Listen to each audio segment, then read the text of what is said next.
1856, Gregor John Mendel, an Austrian monk, discovered the identification of heredity through the process of plant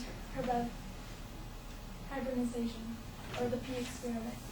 As you can see, we've cross-pollinated plants and discovered different genes, how they work. And this brought into the new technology for plants and crossbreeding different plants to grow differently to stem their weather and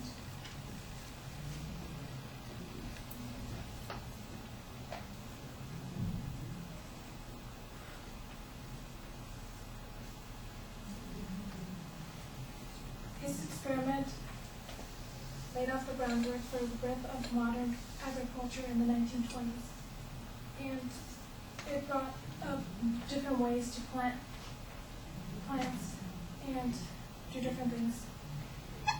Throughout the years,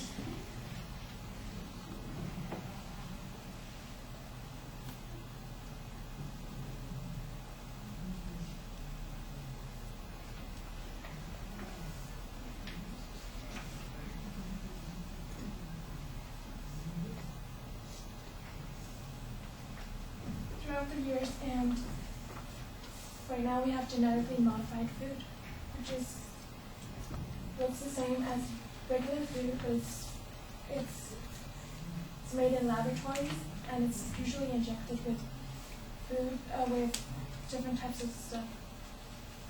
For example,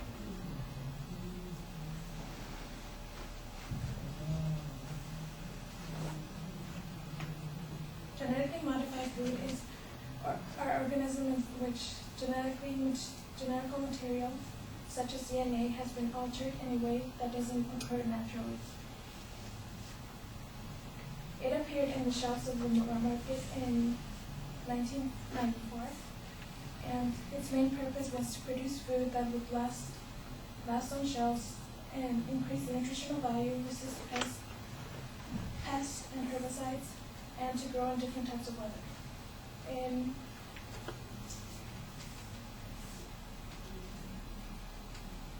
Today they use two different types of processes in which they genetically transfer genes into the plant. And one is syngenesis, which is transferring genes from the same plants to a different plant, and just using plants and plants. And the other one is transgenesis. This is when genes are transferred from an animal or other living thing, such as viruses and other things, into a plant. And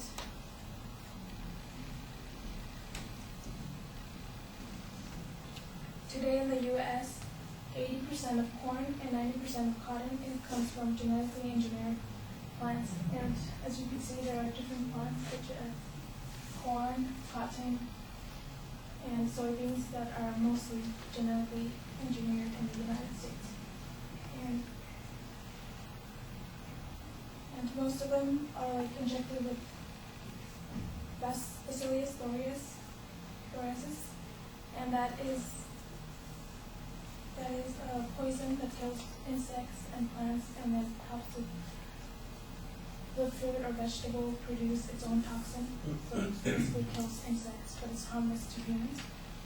And today I'm going to talk about the risks and factors that genetically engineered food brings to human health. And this is a picture of traditional breeding plants, and this one's from the genetically modified plants. So basically, the traditional breeding plant usually takes longer to plant and to develop and create the fruit or vegetable, and genetically modified is much faster because they inject it, or they basically they inject it into the plant so they could get the genes into the gene.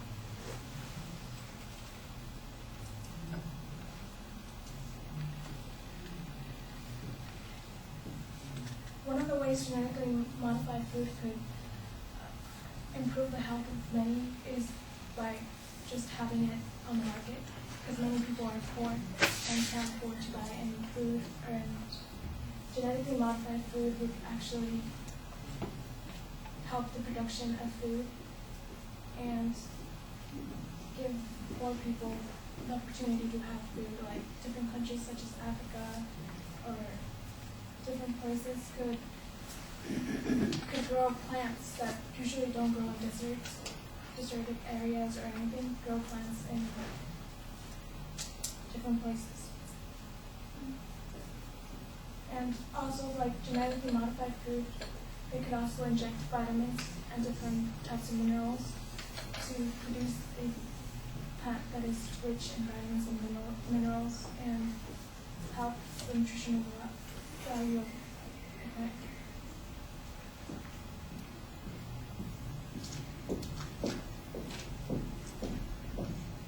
For example, there's the golden rice.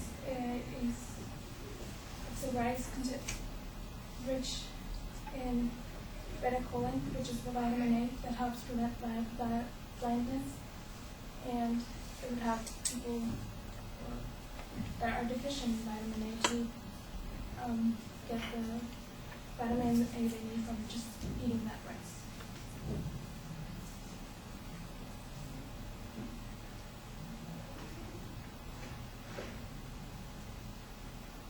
Another thing is that genetically modified food is actually regulated by the Food and Drug Administration, and